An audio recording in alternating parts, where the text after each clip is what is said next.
Je commence ma recette en utilisant 4 œufs que je mets déjà sur la noix de coco râpée. J'utilise 200 g de noix de coco râpée bien fraîche pour garantir plus de saveur. Maintenant, nous allons bien mélanger la noix de coco râpée avec les œufs jusqu'à obtenir un mélange bien humide. J'ai déjà beurré le moule pour éviter que le dessert colle pendant la cuisson. Et maintenant, il suffit de bien tout mélanger pour garantir un résultat merveilleux dans notre recette. Mélange déjà bien ici. Un conseil très important dans cette recette. Utilisez de la noix de coco râpée en copeaux plus gros car cela donne une texture incroyable et rehausse la saveur. Mais si tu n'as pas de noix de coco en gros copeaux, tu peux utiliser une plus fine. Mais avec celle en gros copeaux, quand tu goûtes, tu sens les morceaux de noix de coco. Cela donne une texture unique et différente. C'est pour ça que je préfère toujours l'utiliser, car c'est très savoureux et avec une touche spéciale. Maintenant, dans un autre bol, je vais ajouter 400 g de lait concentré sucré. Profite bien de tout le contenu de la boîte pour ne rien gaspiller. C'est très savoureux et crémeux. Je fais toujours ce dessert à la maison car j'adore le résultat. Tout le monde ici à la maison aime beaucoup, c'est un vrai succès. C'est pour ça que je fais toujours cette recette pour faire plaisir à ceux qu'on aime. En préparant un dessert délicieux qui plaît à tous les palais. Ici, j'ai aussi 400 g de lait de coco qui va le rendre encore plus crémeux. Il suffit d'ajouter le tout dans le bol sans complication. Regarde comme ça va être délicieux. La texture commence déjà à changer.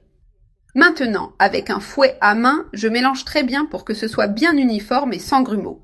Ces deux ingrédients doivent être bien incorporés l'un à l'autre jusqu'à former une crème lisse.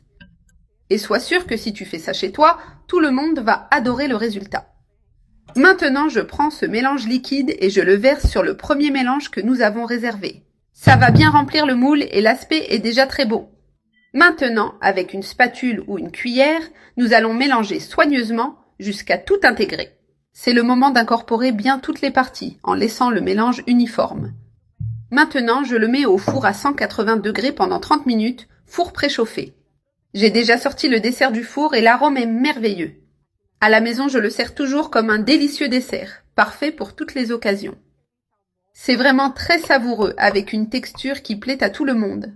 Après un bon déjeuner, on a toujours envie d'un dessert spécial pour terminer le repas. Celui-ci est parfait pour toutes les occasions, que ce soit au quotidien ou pour des jours spéciaux. Maintenant, tu peux couper les parts comme tu veux, selon le nombre d'invités. Ça dépendra du nombre de personnes à servir, mais ça donne une bonne quantité.